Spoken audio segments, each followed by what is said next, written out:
5년 전 오츠카라는 마을에 혼돈과 불길이 휩쓸렸다. 모든 것이 초토화되었다. 전염병이 돌며 마지막 주민까지 모두 쓸어갔다. 겨우 3사람만이 목숨을 부지했다. 신호라는 13세 소년, 그의 친구 마지, 동료 소스케. 그리고 그에게 바로 그 순간 신호 앞에 한 낯선 이가 나타나 선택을 제안했다. 죽거나 이 사무라이 검을 받아 영원히 저주받으며 사느냐. 지금 현재 신호는 자신의 힘을 탐내는 자들로부터 숨기 위해 친구들과 함께 은둔 생활을 하고 있다. 마지는 아침을 준비하며 신호에게 새로운 레시피를 시도해봤다고 말한다. 긴장한 그는 맛있기를 바란다. 그와 친구들이 그녀의 새 요리를 맛보지만 형편없다. 까마귀조차 그 맛에 거의 기절할 뻔한다. 신호가 마지에게 이게 뭐냐고 묻는다. 그녀는 벌레물, 카멜레온, 거북이 피로 만든 아주 건강한 식사라고 대답한다. 또 다른 친구가 케이크가 끔찍하다고 말한다. 마지는 그에게 버리라고 경고하며 용서하지 않겠다고 한다. 내가 뭘 할 수 있는지 알잖아. 하지만 한 노인이 더 원한다고 말해 모두를 충격과 혼란에 빠뜨립니다. 마지은 신이 나서 바로 그에게 말했어요. 그때 그녀가 잠시 멈추고 묻는다. 잠깐, 소스케는 어디에 있지? 장면이 소스케로 전환되며 그는 마을에 있는 친구의 가족을 방문하고 있다. 엄마가 환영하며 말했어요. 이제 와서 정말 다행이구나. 소스케. 안에서 아버지가 아들과 논쟁하며 그를 바보라고 부른다. 소스케가 무슨 일이냐고 묻는다. 아버지는 그에게 안심시킨다. 걱정하지 마, 소스케야. 내 멍청한 아들은 계속 뛰어다닐 뿐이야. 학교에서 하루 종일 놀기 위해서. 소스케는 그 소년이 책까지 태웠다는 것을 알아차린다. 그는 책이 필요 없다고 주장한다. 그가 다시는 학교에 가지 않을 테니까. 소녀는 아버지와 소스케에게 선언한다. 나는 학교가 싫어. 커서 직장도 갖고 싶지 않아. 아버지는 그가 겨우 12살이고 세상을 아무것도 모른다고 상기시킨다. 소녀는 소스케에게 제안한다. 학교 대신 내 집에 가서 네가 나를 가르쳐주면 어떨까? 소스케는 대답한다. 설령 동의해도 매일 가르칠 수는 없어. 아버지는 비웃으며 말한다. 그 소녀는 다른 사람들을 모두 바보로 만들 거야. 그는 공부가 아니라 신호를 만나서 노는 것에만 관심이 있어. 소녀는 신호가 또 숲속에서 뛰고 있을 거라고 대답한다. 이미 여러 번 그랬듯이. 요즘 신호에게 금지하는 소스케 앞에서 이 말을 해서는 안 된다는 것을 잊고 있어요. 혼자 가는 것을 막기 위해서. 소녀는 아버지에게 꾸중을 들으며 머리를 살짝 맞고 더듬거린다. 필요한 물건을 챙긴 후 소스케는 소년과 함께 집으로 향한다. 소년은 어머니의 허락을 받고 가방을 나르는 것을 돕고 있다. 소스케가 경고한다. 나랑 같이 걸어가는 거 확실해. 여기 사람들은 나랑 내 친구들을 좋아하지 않아. 소년, 켄타라고 하는데 괜찮다고 고집한다. 너랑 같이 걷는 게 좋아. 도착했을 때 마지는 소스케가 혼자서 그 많은 물건을 다 챙긴 걸 보고 놀라 인사한다. 하지만 소스케는 켄타가 도와줬다고 안심시킨다. 켄타가 들어오고 마지가 그에게 감사하며 신호가 합류한다. 평소처럼 켄타가 신호를 짜증나게 한다. 그 순간 소스케가 신호에게 최근에 갔던 장소에 대해 개인적으로 이야기할 수 있는지 묻는다. 혼자 가지 말라고 경고했던 것을 상기시킨다. 신호는 켄타를 힐끗 쳐다보며 켄타가 소스케에게 말했을 것임을 깨닫고 켄타는 재빨리 빠져나간다. 켄타는 빠져나간다. 이제 불안해진 신호는 동의하고 그와 소스케는 다른 방으로 간다. 소스케는 그가 최근에 혼자 숲에 갔는지 묻는다. 신호는 주저하지만 그의 까마귀가 나서서 그가 거기에 있었다고 확인한다. 신호는 까마귀가 함께 있었다고 말하며 동의한다. 신호는 까마귀가 함께 있었다고 말한다. 소스케는 답답해하며 그에게 거긴 혼자 가지 말라고 여러 번 경고했다고 상기시킨다. 혼자서 말이야. 그들처럼 특수한 힘을 지닌 자들은 숲에 어둠에 쉽게 빨려 들어가면 어떤 일이 일어날지 모른다. 신호는 켄타가 자신의 숲 나들이 이야기를 소스케에게 한 것을 불쾌해한다. 그러자 소스케는 켄타가 자주 접촉한 것이 그에게 영향을 미쳤을지도 모른다고 말한다. 집으로 돌아가던 중 켄타는 갑자기 신호를 닮은 유령에게 부름을 받는다. 공포에 질린 그는 집으로 달아난다. 장면이 바뀌고 그들의 선생님이 소스케와 신호에게 장로회 고위 영주로부터 소환장을 받았다고 알린다. 소스케는 왜 신호도 소환되었는지 묻는다. 그들의 선생님은 확실하지 않지만 소환이 실제라는 것을 확인했다고 설명한다. 봉인과 서명을 검증했다. 신호는 무시하자고 제안하지만 선생님은 그럴 수 없다고 고집한다. 황제는 성검을 찾고 있으며 그 검은 사실 신호와 함께 있는 까마귀다. 하지만 일반 사람들은 그것을 알지 못한다. 소스케는 위회가 검의 존재를 발견했음에 틀림없다고 깨닫는다. 선생님은 이 말이 사실일 가능성이 높다고 확인한다. 한편 위회에서는 리오라는 남자가 오츠카에서 생존자들이 여전히 살고 있다는 소식을 듣는다. 그것은 신호와 그의 친구들을 가리킨다. 성검에 관심을 가진 묘는 자신이 신호에게 그것을 준 사람이라고 밝힌다. 신호에게. 다음날 팀은 소스케와 신호를 황제로 호위하기 위해 도착한다. 거만하게 친구들을 조롱한다. 분노한 신호는 내 힘을 보고 싶냐고 말한다. 그의 팔에서 갑자기 까마귀가 나타나 그들을 공격하고 쓰러뜨린다. 그들의 선생님은 이제 매우 불안해하며 그들을 오사키 부족의 5 여우로 식별한다. 5 여우로. 노인은 그들이 자신들보다 훨씬 강한 적을 찾았다고 덧붙인다. 켄타가 도착하여 소스케에게 마을이 혼란에 빠졌고 3명의 10대가 실종되었다고 전한다. 가족들이 발을 동동 구르고 있다. 마지는 무슨 일이 일어났는지 선생님께 급히 알리러 간다. 켄타는 어제 떠난 후 신호가 숲에 갔는지 묻는다. 신호는 부인한다. 하지만 소스케는 의심스럽다. 켄타는 전날 밤 숲에서 신호를 닮은 유령 같은 여자를 봤다고 말한다. 그 전날 밤에 소스케와 신호는 모두 충격을 받고 신호는 켄타에게 숲에 가까이 가지 말고 돌아오지 말라고 경고한다. 숲에서 멀리 떨어져 있으라고. 켄타는 상처받고 혼란스러워하지만 떠난다. 여우들이 신호와 칼의 위치를 주인에게 알린다. 주인은 그 발견을 칭찬한다. 나중에 소스케가 집에 돌아오고 마지가 켄타를 찾았는지 묻는다. 그는 아니라고 말하며 켄타가 아직 집에 돌아오지 않았다고 한다. 마지는 신호가 밖에서 켄타의 목걸이를 발견했다고 말하고 그는 즉시 달려나간다. 불안해진 소스케는 그 목걸이가 자신이 켄타에게 준 것임을 기억하고 그도 거대한 늑대로 변신해 달려나간다. 어둠이 내리고 우리는 숲속 거미줄에 갇힌 켄타를 보고 신호가 그를 발견한다. 켄타는 진짜 신호가 맞는지 묻고 하루 종일 자신을 지켜본 사람이 누구였는지 궁금해한다. 그들은 거미줄을 친 유령 같은 인물이 신호와 똑같이 생긴 것을 발견한다. 갑자기 땅이 흔들리더니 거대한 거미가 나타나고 그 위에 유령이 올라타 있다. 거미가 공격하자 켄타는 기절하지만 소스케가 제때 도착해 그들을 구한다. 그들은 거미의 공격을 피하고 신호는 검을 휘두르며 엄청난 힘을 얻어 단 한 번에 거미를 반으로 베어버린다. 소스케는 신호에게 그 검만 있으면 누구도 그를 이길 수 없다고 말한다. 켄타는 가족에게 돌아가고 모두 기뻐한다. 이후 신호와 켄타는 집으로 돌아간다. 그들이 도착했을 때 황제의 부하들이 마지를 황제에게 데려갔다는 사실을 알게 된다. 인질로 잡고 위협하고 있습니다. 소스케는 이것이 전쟁 선언이라고 선언하고 그들은 다음을 떠날 준비를 한다. 아침에 그녀를 구하러. 그 순간 마지는 대통령과 함께 앉아 요구를 하고 있었다. 완전히 지친 하인들을 녹초로 만들었다. 대통령이 그녀에게 말하길 당신은 정말 만족시키기 어려운 사람이에요. 마지가 대답한다. 어떻게 감히 그런 말을 할 수 있어. 나를 납치해서 강제로 했으면서 여기 있어. 이 교활한 여우야. 대통령은 대답했다. 내 친구들을 만나기 위해 내 도움이 필요했을 뿐이라고. 그리고 오츠카 마을에서 살아남은 소녀가 매우 아름답다고 들었어요. 그래서 당신을 보고 싶었어요. 그는 계속 그녀를 귀찮게 하려고 해요. 하지만 그녀는 그를 당황하게 만들어서 말을 잃게 하고 침묵하게 해요. 그동안 신호와 소스케는 수도에 도착해요. 잠시 후 현자의 의회에서 온 남자들이 신호와 소스케를 데리러 와요. 하지만 소스케는 그들이 먼저 거주지에 정착하고 싶다고 거부해요. 묘가 도착하는데 신호는 이미 그를 알고 있지만 소스케는 그가 누구인지 물어요. 신호는 묘가 4대의 짐승 가문 중 하나라고 설명해요.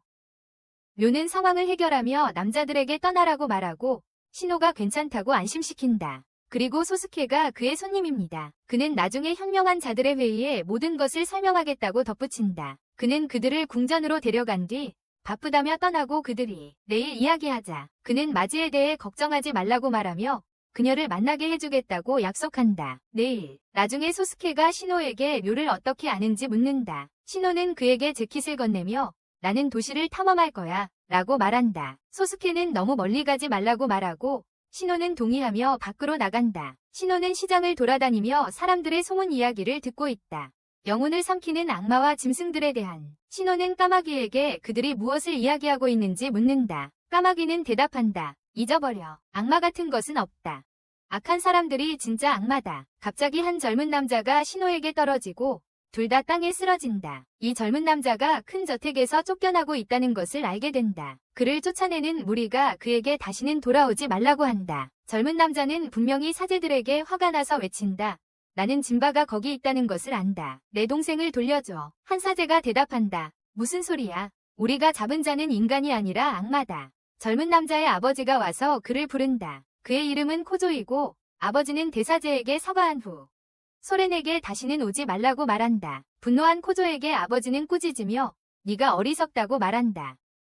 이 모든 게 무슨 소용이 있었냐? 한 번이라도 머리를 써라. 그 사이 코조는 신호가 있는 줄 모르고 그 위에 서 있다. 신호를 발견한 그는 깜짝 놀라고 나중에 그를 데려가 치료한다. 신호가 기절했기 때문에 코조는 신호가 현자위의 출신임을 알아차리고 신호의 어깨에 있는 표식을 보고 그가 누구인지 궁금해한다. 신호가 의식을 되찾자 코조는 일어난 일에 대한 보상으로 함께 식사하자고 초대한다. 그래서 수크는 개 모습으로 나타나고 까마귀가 신호를 데려온다. 코조는 결국 식사비가 엄청나게 나온다. 불쌍한 녀석. 그날 저녁 대사제는 소렌과 이야기하며 아침에 대해 묻는다.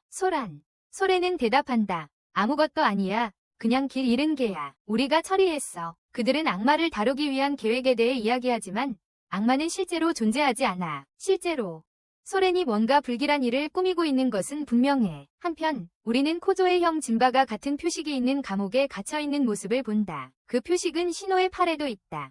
아침에 숙이 산책을 나가고 묘는 신호와 그의 큰 개를 발견한다. 신호가 묘에게 말한다. 벌써 5년이야. 묘가 말하길 숙은 대부분 과거를 잊은 것 같지. 신호가 대답한다. 거의 아무것도 기억하지 못해. 묘가 덧붙인다. 검의 계약이 이렇게 될 줄은 전혀 몰랐어. 전혀 나이를 먹지 않잖아. 그는 검의 힘과 그것과 계약한 자는 반드시 대가를 치러야 한다고 말한다. 대가를. 묘는 신호의 대가는 다시는 잘하지 않는 것이라고 추측한다. 신호는 웃으며 말한다. 무슨 대가? 까마귀와 나는 잘 지내고 있어. 그는 팔에서 거대한 까마귀를 꺼낸다. 신호가 료에게 직접 묻는다. 그래서 넌 뭘 원해? 검을 되찾으려는 거야. 그때 수크가 방에 들어오며 밝게 인사한다. 좋은 아침이야. 너희 둘이 이렇게 일찍부터 왜 죽은 자를 부르고 있지? 그들은 앉아 야수족 저택에 있는 매기에 대해 이야기하고 아침 식사 후 바로 그녀를 방문하기로 한다. 신호와 료가 다시 말다툼을 시작하고 수크가 그들을 진정시킨다. 그때 료의 큰 개가 달려와 수크에게 애정을 보이자 개가 자신은 좋아하지 않고 수크만 좋아하는 신호가 화가 난다. 답답한 신호는 발을 구르며 안으로 들어간다. 이제 우리는 짐바의 상황에 슬퍼하는 코조와 그의 아버지를 봅니다. 아버지는 코조에게 달이 뜰 때까지 기다리면 된다고 말합니다. 짐바가 그때까지 버텨주길 바라자 장면은 오사키 수인족의 저택으로 전환됩니다. 매기는 회장과 함께 앉아있는데 회장이 너무 짜증나서 매기가 그만 테이블을 내리칠 뻔합니다. 그때 신호와 수케가 도착하고 매기는 급히 문으로 달려가다가 신발로 신호의 얼굴을 실수로 때리며 오래 걸렸네 라고 외칩니다. 정말 오래 기다렸어. 그들은 서로 따뜻하게 인사합니다. 오사키 회장이 나와서 신호, 수크, 묘를 환영하며 자기소개를 한다. 짜증난 신호가 말한다. 그럼 매기를 납치한 사람이 당신이군요. 회장은 부인하며 그녀를 그냥 초대해 함께 지내게 했을 뿐이라고 주장한다. 그들은 모두 저택 안으로 들어가고 묘가 매기에게 자신을 소개한다. 자신도 네마수족 중 한 명의 리더로 이곳에 산다고 말한다. 매기는 묘를 본 적이 있는 것 같은 느낌이 든다. 그 후 오사키가 모두를 데리고 도시를 구경시킨다. 수크가 신호에게 묘를 어떻게 아느냐고 묻지만 신호는 중요하지 않다고 대답한다. 걷는 동안 도시의 개들이 숙을 향해 반응하기 시작한다.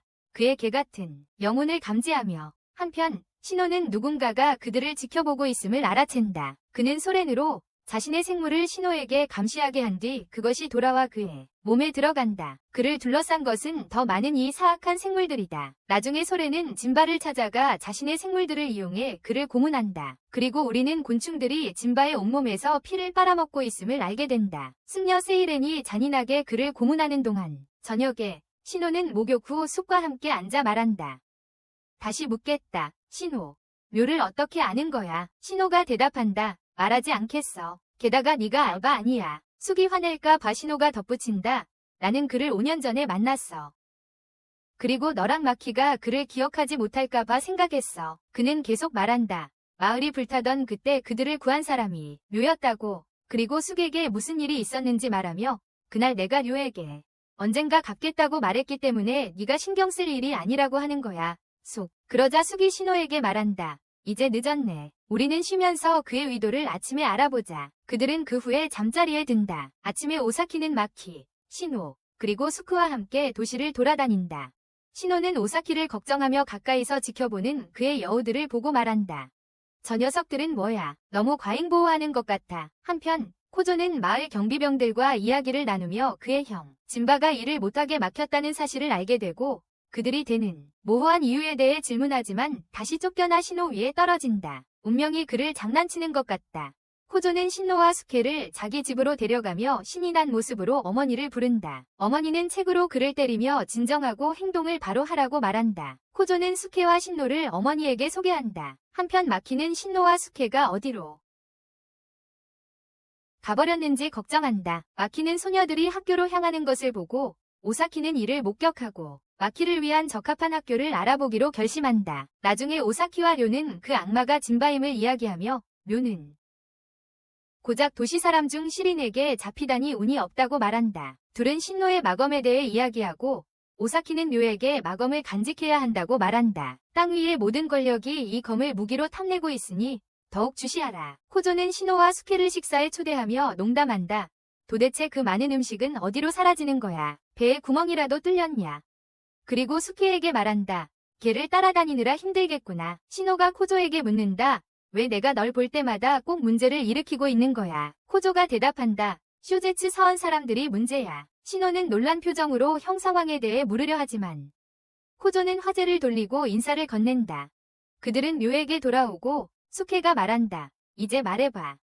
도대체 왜 신호를 여기로 소환한 거야? 료가 2개의 구슬을 꺼내자 신호가 외칩니다. 이걸 계속 가지고 있었던 거야. 그동안 이걸 찾고 있었어. 영원히 찾고 있었어. 이걸 다시 가져가도 될까? 이 구슬은 우리가 어릴 때부터 소중한 거야. 료가 설명합니다. 이 구슬은 아직 6개가 더 남아있어. 신호는 놀라서 묻습니다. 그러니까 우리와 같은 구슬을 가진 다른 사람들이 있다는 거야. 그런 구슬이 있다는 거야. 료가 말합니다. 이 구슬은 푸셔하인과 그녀의 8명이 추종자들의 일부야. 신호는 놀라서 말합니다. 그게 뭐야? 료가 설명하길 이는 사토미 가문에 전해 내려오는 전설이다. 그는 오래전 타마라는 이름의 여인이 본섬에서 왔고 그녀의 아름다움과 교활함으로 사람들을 속이고 파괴하여 결국 궁정의 총애를 받게 되었다고 설명한다. 그 시기에 섬은 어둠과 혼란, 기근에 휩싸였고 사람들은 음식을 위해 서로 죽였다. 이런 상황에서 한 공주가 8명의 젊은이들과 함께 나타났지만 신호는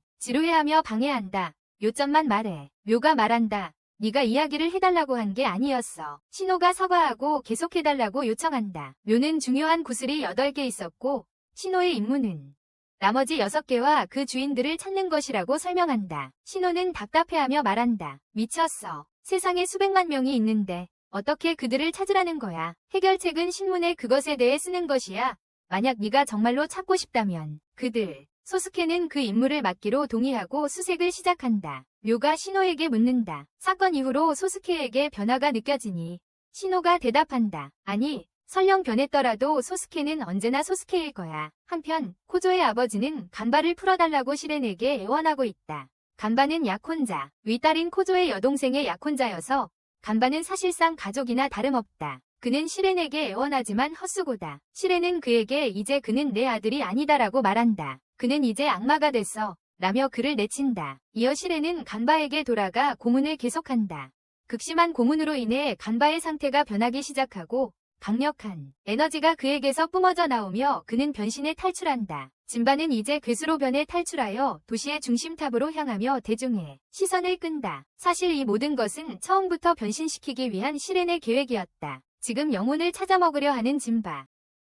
이때 신호는 시장에서 소스케와 함께 있고 소스케는 앞으로 모든 일을 함께 처리하자고 말한다. 하지만 신호는 지금 악귀가 된 진바가 다가오는 것을 느끼고 소스케에게 말한다. 뭔가 우리 쪽으로 오고 있는데 악한 기운이 느껴진다고. 신호는 사람들을 위험에 빠뜨리지 않기 위해 괴물을 도시 밖으로 유인하기 시작한다. 괴물은 신호를 쫓고 소스케는 개로 변신해 도와주러 달려간다. 그를 위해 코조는 신호를 쫓는 악마가 사실 진바임을 깨닫는다. 신호는 진바를 성공적으로 도시 밖으로 유인하지만 뭔가 이상한 점을 느낀다. 이 짐승은 인간의 기원을 가진 것처럼 보인다. 그는 멈추고 팔에서 까마귀 검을 뽑아내며 진바와 맞설 준비를 한다. 짐승인 진바. 진바는 신호를 공격하며 그의 격렬한 내면의 힘을 저항하기 위해 고군분투하고 약혼자와 가족을 떠올린다. 사이렌과 그의 음흉한 집단이 도착하고 사이렌은 신호를 조롱한다. 그래, 너는 마법의 검이지. 그렇지. 짐승에 맞설 용기를 가진 유일한 영혼이야.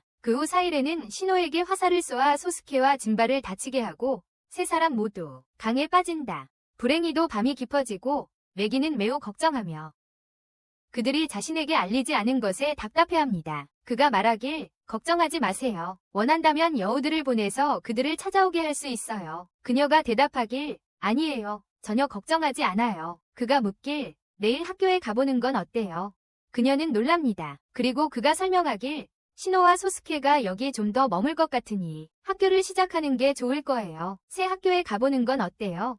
한편 코조는 진바, 신호, 소스케에게 무슨 일이 있었는지 아직 모른다. 그는 도시에서 그들을 계속 찾고 있다. 작은 괴물이 갑자기 물속에서 커져서 까마귀와 신호, 소스케를 익사해서 구한다. 신호는 소스케가 걱정되지만 소스케는 그게 단지 표면에 상처일 뿐 깊지 않다고 안심시킨다. 신호는 까마귀를 보내서 빨리 료에게 무슨 일이 있었는지 알리게 한다. 진바는 여전히 그들과 함께 있으며 신호의 괴물의 꼬리에 매달려 있다. 신호는 그가 누구인지 왜 거기에 있는지 전혀 모른다. 소스케는 이게 아마도 악마일 것 같다고 제안한다. 어딘가에서 악당 사이렌과 그의 신도들이 신호와 진바를 계속 찾고 있다. 사이렌은 그들이 도망치지 못하게 하고 마법의 검을 즉시 가져오라고 명령한다. 신호와 소스케는 집으로 돌아온다. 신호는 소스케의 부상 때문에 걱정할 뿐만 아니라 그가 어릴 때부터 항상 혼자였고 부모가 없기 때문에 걱정한다. 이후 소스케가 깨어나서 왜 여기 앉아있냐고 묻는다. 감기에 걸릴 거야. 신호는 소스케가 기분이 좋아져서 기쁘고 그를 안아준다. 그 순간 묘의 거대한 개와 까마귀가 방에 들어온다. 코조가 아침 먹으라고 부르며 방에 들어오는데 방 한가운데 거대한 개가 있는 걸 보고 깜짝 놀란다. 그 개는 방 대부분을 차지하고 있었고 코조는 비명을 지른다. 그들은 밥 먹으러 내려가고 신호는 식사에 매우 기뻐한다. 코조는 소스케가 사실 그 개라는 사실에 충격을 받는다. 그때 신호가 진바에 대해 묻자 코조는 아직 자고 있다고 대답한다. 하지만 혹시 문제를 일으켰다면 진바가 사과할 거라고 신호에게 확신시킨다. 진바가 들어오고 말하는 까마귀와 두 마리의 큰 개 중 한 마리가 소스케인 걸 보고 놀란다. 소스케다. 진바는 충격을 받아 묻는다. 내가 아직 꿈을 꾸고 있는 건가? 코조가 아니라고, 꿈이 아니라고 확신시키고 신호는 그 표식을 알아차린다. 진바의 얼굴. 코조는 진바에게 어제의 일을 기억하냐고 묻는다. 진바는 그 멍청한 사제들과의 일 말하는 거냐고 대답한다. 그들은 영적 힘과 변신에 대해 조금 이야기한다. 그들은 식사를 시작하고 코조는 최근 3개월 동안 북쪽에서 발생한 납치와 구금 사건을 이야기한다. 그는 진바가 군 장교로서 그 지역에 파견되어 조사를 하게 되었고 코조가 개인 경호원으로 동행했다고 설명한다. 인질 중에는 사임이라는 왕족이 있었다. 극심한 추위로 인해 많은 군인들이 혹독한 날씨 때문에 후퇴하기 시작했다. 열악한 환경과 식량 부족, 젊은이들이 굶주림으로 죽어가고 있었다. 악마들이 나타나 상황이 악화되었고 코조와 진바는 부상을 입고 죽음에 가까웠다. 하지만 진바가 갑자기 그들이 살 길을 바랐다. 그들이 가진 돌 2개가 신호와 같은 돌이 빛나기 시작했다. 코조는 그 이후로 아무것도 기억하지 못한다고 회상한다. 코조는 신호에게 그의 여동생 노이와 진바의 사진을 보여주며 그들이 거의 죽을 뻔했지만 살았다고 설명한다. 안타깝게도 그의 여동생 노이는 살아남지 못했다. 진바는 너무나 슬퍼서 미친 사람처럼 행동하며 여러 번 자살을 시도하고 심지어 칼로 목을 그었지만 상처가 빨리 아물어 그는 살아남았다. 코조도 자살을 시도했지만 그의 상처도 즉시 치유되었다. 신호는 코조에게 다른 사람들에게 무슨 일이 있었는지 묻는다. 코조는 왕실 가족 한 명을 제외하고 모두 죽었다고 대답하지만 그 이유는 모른다고 한다. 소문에 따르면 료가 그의 개와 함께 그녀를 구했다고 한다. 그래서 신호는 그가 그렇게 쉽게 할 수 있었다면 왜 처음부터 보내지 않았는지 묻는다. 코조는 자신이 정부위원회의 일원으로서 개입하지 않았다고 설명한다. 하지만 왕실 가족이 그에게 간청했고 그는 결국 동의했다. 코조가 묻는다. 그럼 내 이야기는 뭐야? 왜 그 끔찍한 사이렌이 진바처럼 너를 찾고 있는 거지? 한편 사이렌은 마법의 검에 대해 언급하며 모든 것을 주지에게 보고하지만 진실을 다 말하지는 않는다. 주지 스님은 그 검이 전설 속에만 존재한다며 소문을 헛소리로 일축한다. 전설이라고. 사이렌은 사과하고 자리를 뜨려 한다. 하지만 주지 스님이 그를 멈추고 정말로 검의 위치를 모르는지 묻는다. 사이렌은 부인하고 주지 스님은 조롱하며 말한다. 알고 있다 해도 너는 내 형만큼 강하지 않아서 감당할 수 없을 거야. 답답한 마음에 사이렌이 떠난다. 묘의 궁전에서 묘와 오사키는 신호와 소스케가 안전하다는 것에 안도한다. 오사키는 묘에게 소스케가 특별한 이유가 무엇인지 묻는다.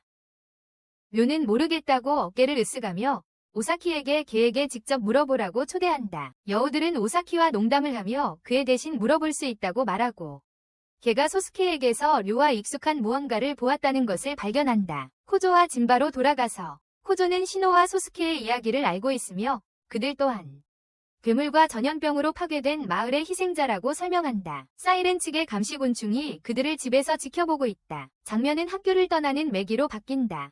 오사키가 그녀를 집으로 데려가려 하지만 가는 길에 사이렌의 곤충들이 공격한다. 매기를 얼굴에 때리고 피를 채취하는 모습.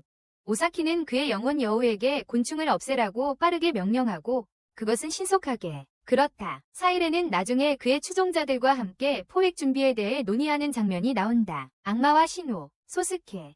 그에게 대사제의 명령이 기다리고 있다고 전한다. 사이렌은 그들이 기다릴 필요가 없다고 선언하며 대사제를 가둬두었다고 말한다. 신호와 친구들이 돌아왔다. 진바는 신호의 괴물인 구슬을 좋아하게 되어 미고라고 이름을 붙이고 모두를 놀라게 한다. 신호는 그에게 너희 둘이 친해 보이네. 너에게 맡길게. 코조는 절대 안 된다며 그걸 여기 두고 가지 말라고 주장한다. 너는 떠날 때 그것을 가져가야 해. 그 순간 사이렌의 곤충 군대와 교단원들이 코조의 집을 둘러싸고 전투 준비를 한다. 신호는 그들을 감지하고 밖으로 나가 집이 포위된 것을 발견한다. 치열한 전투가 벌어지고 신호와 다른 이들이 반격한다. 사이렌이 노이를 언급하며 진바를 조롱하자 진바와 고조가 분노하여 변신한다. 그들은 야수로 변해 강력한 일격으로 적들을 쓰러뜨리고 심지어 사이렌의 팔을 절단해 도망치게 만든다. 사이렌이 도망치려 하자 오사키가 나타나 길을 막는다.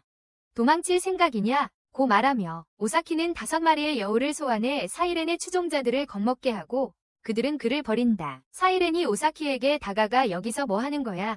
이 자식아 라고 묻는다. 오사키는 침착하게 그건 잊어라 고 말한다. 팔부터 걱정해라. 치료하지 않으면 죽는다. 사이렌이 대답한다. 신경 쓰지 마. 내 벌레들이 금방 치료할 거야. 오사키가 말한다. 자신감 넘치네. 안 그래. 안 됐다. 이번엔 돌아오지 않을 거야. 그가.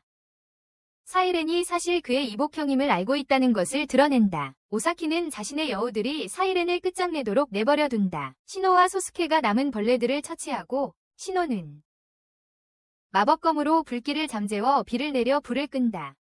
코조와 진바가 의식을 되찾고 인간의 모습으로 돌아오자 신호는 안전을 확인한다. 다음 날 신호는 궁전 주변을 배회하다가 이상한 복도를 발견한다. 그는 뱀 영혼의 존재를 느끼고 두려움과 불안에 휩싸인다. 그 순간 묘가 그의 뒤에 나타나 신호의 등을 가볍게 치며 말한다. 여기서 뭐하고 있어? 신호는 놀라서 뛰어오르고 소리치며 땅에 쓰러지며 말한다. 왜 그렇게 조용히 다가왔어? 왜 그렇게 조용히 다가왔어? 묘는 대답한다. 네가 하는 건 잘못된 거야. 주인을 모르는 곳에서 돌아다니면 안 돼. 이 궁전의 이 부분은 다른 사람의 소유이고 오사키와 나조차도 여기에 올 수 없어. 여기에 올 수 없어. 그가 신호를 일으켜 세우기 위해 손을 내민다. 신호는 혼란스러워하지만 일어나 료와 함께 걷는다. 그때 료가 산에 있는 코조의 집 화재에 대해 신호에게 이야기한다.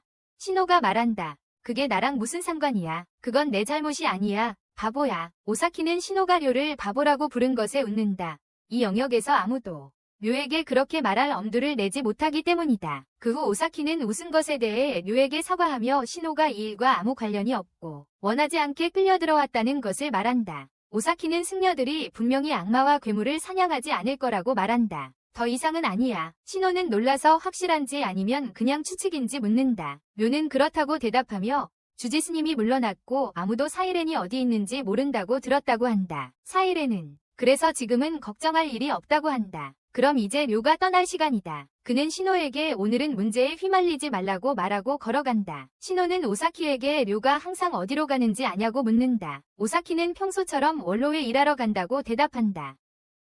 신호는 놀라서 료가 거기서 무슨 일을 하는지 묻는다. 오사키는 료가 의회의 기둥 중 하나라고 설명한다. 신호는 료의 높은 지위에 충격을 받고 정말 그런 거냐고 묻는다. 오사키는 그가 전혀 이해하지 못한다고 말한다. 료는 여기서 매우 인기가 많다. 오사키는 료의 인기가 그의 외모와 강한 왕실과의 연줄 덕분이라고 설명한다. 그는 또한 왕실 위회를 지원하고 매력적인 성격을 가졌기에 위회에 사랑받는 아들처럼 사람들로부터 후한 기부금을 이끌어낸다. 그때 신호가 오사키에게 소스케에 대해 묻는다. 오사키는 그가 아직 자고 있다고 말한다. 신호는 음력 초하루에 너무 졸리다고 대답한다. 오사키는 오늘 까마귀조차 조용하다고 언급하고 신호는 그 이유를 말한다. 까마귀는 음력 초하루에는 항상 차분하다고, 소스케는 졸리다고 느낀다. 시간이 지나면서 소스케는 깨어나고 신호가 옆에서 책을 읽고 있는 것을 발견한다. 안심한 소스케는 다시 잠이 든다. 이 순간 신호는 소스케의 변화에 대한 리오의 말을 떠올리고 조금 불안해지며 변화가 있더라도 소스케는 여전히 자신에게는 똑같을 것이라고 생각한다. 나중에 신호는 매우 배가 고파져서 오사키와 여우들이 없네. 갑자기 여자아이와 부딪혀서 넘어지고 말았어. 그녀의 아름다움에 놀라서 사과했어. 그 순간 까마귀가 신호의 팔에 나타나고 그녀가 그것을 보고 비명을 지르며 신호를 때리고 도망가. 나중에 신호는 오사키와 함께 앉아 먹으면서 무슨 일이 있었는지 이야기해. 오사키가 말하길 너 야니를 만난 것 같아. 신호가 묻길 야니가 누구야? 오사키가 설명하길 그녀는 데벤그레이트 서펀트이 선택한 4가지 큰 동물 가족 중 하나의 멤버야. 그녀는 그 중 하나야. 오사키가 신호에게 말한다.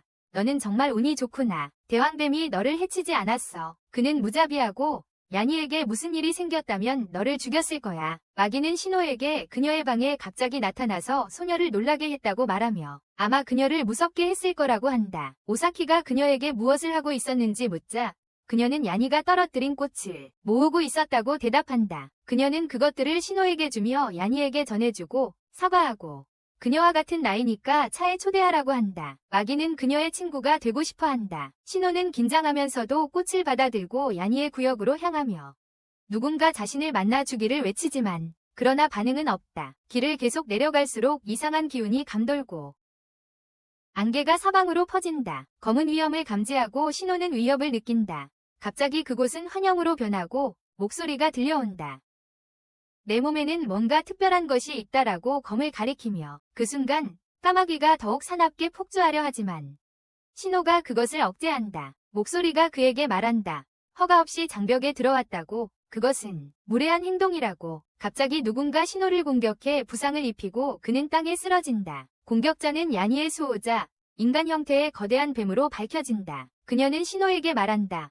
오사키가 이 구역이 금지구역이라고 말하지 않았니? 신호가 대답한다. 네. 하지만 야니에게 꽃을 가져오려고 왔습니다. 뱀은 그를 끝내려 할 때 소스케가 빠르게 도착해 신호를 대신해 사과한다. 그는 두 사람을 그녀에게 소개한다. 신호를 용서하기 위해 뱀은 소스케가 자신의 팔 하나를 희생물로 바치라고 요구한다. 희생물로. 소스케는 칼을 들고 팔을 자르려 하지만 신호가 그를 막으려 한다. 그 순간 야니가 도착해 모든 것을 즉시 멈춘다. 그녀는 뱀에게 묻는다. 왜 이런 사악한 짓을 하는 거죠? 이 사람들은 묘의 소중한 손님들이 아니었나요? 뱀은 대답한다. 그렇다. 하지만 그들은 우리의 규칙을 어겼다. 야니가 말한다. 그게 무슨 해가 되나요? 그들은 나에게 꽃을 가져왔어요. 그리고 그녀는 울면서 뱀을 미워한다고 말한 뒤 달려간다. 꺼져. 뱀은 다시 생각하고 소스케와 신호를 놓아준다. 신호와 소스케가 방으로 돌아오자 신호가 사과한다. 소스케가 말한다. 내 옆에 조용히 있으라고 하지 않았어.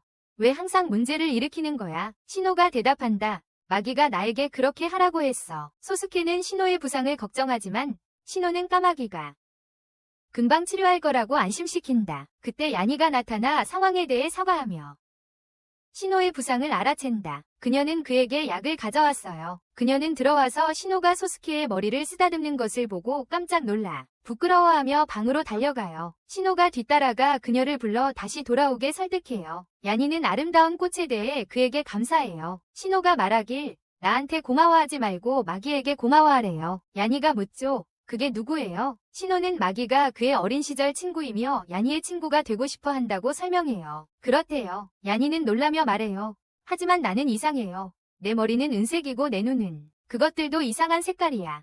그녀는 나를 혐오할지도 몰라. 신호가 그녀를 안심시킨다. 혐오한다고. 그런 건 없어. 까마귀가 그의 손에서 나타나고 야니는 두려워 얼굴을 가린다. 그녀가 묻는다. 저것이 무섭지 않아. 그가 말한다. 아니, 전혀. 내가 아는 건 그가 없었다면 내가 죽었을 거라는 것뿐이야. 그들은 주변 사람들에 대해 잠시 이야기하고 장면은 신호가 뱀에게 사과하는 것으로 바뀐다. 나중에 야니는 저녁의 도시 축제에서 마기를 만나고 그들은 친구가 된다. 다음 날 신호는 묘와 이야기하며 그가 수행하고 싶은 중요한 임무에 대해 말한다. 그것은 산에 가서 그곳의 상황을 확인하는 것이다. 물론 이 사건은 그의 마을에서 일어난 일과 비슷하다. 그 후 신호는 임무를 시작하고 소스케가 들어와서 료에게 신호가 어디 있는지 묻는다. 그는 점심시간인데 신호를 찾을 수 없다고 말한다. 료는 그가 떠날 줄 알았지만 혼자 갈 줄은 몰랐다고 대답한다. 소스케는 놀란 표정을 짓고 료는 신호를 따라 서둘러 가는 게 좋겠다고 말한다. 소스케가 말합니다. 무슨 뜻이에요? 무슨 일이죠? 리오가 그에게 임무를 설명합니다. 이 시점에서 신호는 산 정상에 도달하여 숲속을 걷고 있습니다. 그는 정상에 내리는 폭우에 혼란스러워하고 있습니다. 그때 까마귀가 그의 돌과 소스케의 돌이 모두 빛나고 있다고 말합니다. 신호는 주머니에서 그것들을 꺼내고 정말로 강하게 빛나고 있습니다. 신호는 왜 이렇게 밝게 빛나는지 궁금해합니다. 하지만 그 순간 그는 미끄러져 절벽에서 떨어집니다. 한편 다른 한 사람은 벽에 기대어 잠들어 있고 꿈을 꿉니다. 누군가 그를 칼로 공격하고 있다. 그는 깜짝 놀라서 깨어난다. 한 여자가 집에서 나와 그에게 묻는다. 그 남자 꿈 또 꿨니? 괜찮아. 그가 대답합니다. 네. 그녀는 안으로 들어간다. 그는 혼자 생각한다. 꿈속의 남자가 나에게서 모든 것을 빼앗아갔다. 그때 소스케는 신호를 따라잡기 위해 기차에 타고 있었다. 그때 역에서 코조가 부르고 소스케가 뭐라고? 라고 묻는다. 여기서 뭐하고 있어? 코조가 대답합니다. 손님들을 맞이하러 왔어요. 그는 이어서 말합니다. 신호를 찾고 있나요? 소스케가 묻습니다. 그를 봤나요? 코조가 대답합니다. 네. 그는 조금 전에 서쪽으로 가는 기차를 탔어요. 코조가 덧붙입니다. 그가 허락 없이 혼자 떠날 거라고 생각했어요. 지금 어디로 갔는지 아세요? 소스케가 대답합니다. 네. 바로 그를 쫓아갈 거예요. 바로 그때 진바가 나타나서 말합니다. 그를 따라잡을 계획이군요. 맞죠? 소스케가 대답합니다. 네. 그리고 그들은 소스케와 합류하기로 결정한다. 진바가 말한다. 기차는 2시간쯤 더 오지 않을 거고 그런 위험한 곳에 혼자 가는 건 금지되어 있다고. 혼자 가는 건 금지되어 있어. 소스케가 말한다. 좋아. 거기에 원숭이 정령이 있다고 하더군. 코조가 말한다. 또 다른 괴물 문제야. 그때 신호는 아직 땅에 누워있지만 위식을 점차 회복하고 있다. 위식을 되찾기 시작한다. 그는 까마귀를 부르며 돌을 찾지만 소스케의 것은 찾지 못한다. 갑자기 수색 중에 원숭이 정령이 나타나는데 거대한 원숭이다. 원숭이는 그에게 아무 해도 하지 않고 신호는 돌에 대해 묻는다. 하지만 원숭이는 반응하지 않고 대신 다른 돌들을 가져다 줍니다. 신호는 그게 아니야 라고 말합니다. 그러고는 미안해. 내처럼 몸집이 큰데 이렇게 작은 걸 찾을 수는 없겠지 라고 말하며 자기가 혼자 찾겠다고 하고 원숭이에게 고마워합니다. 다음 장면에서는 현명한 여인이 어떤 사람에게 병에 대해 질문을 받으며 마을 전체에 전염되는지 묻습니다. 그녀는 걱정하지 마세요. 전염병은 아니에요. 하지만 물이나 음료는 아무거나 마시면 안 돼요. 라고 말합니다. 그 사람이 알겠습니다. 곧 축제인데요. 라고 대답합니다. 그리고 다시 신호가 여전히 돌을 찾고 있는 장면으로 돌아옵니다. 는 원숭이에게 묻는다. 나에게 말해줘. 최근에 이 산을 탐험하러 온 사람이 있었는지, 아니면 마을 사람들과 함께한 여자가 있었는지, 노는 그 여자를 원숭이에게 설명하고 싶지만 꿈에서 여러 번 본 적이 있음에도 불구하고 명할 수 없다.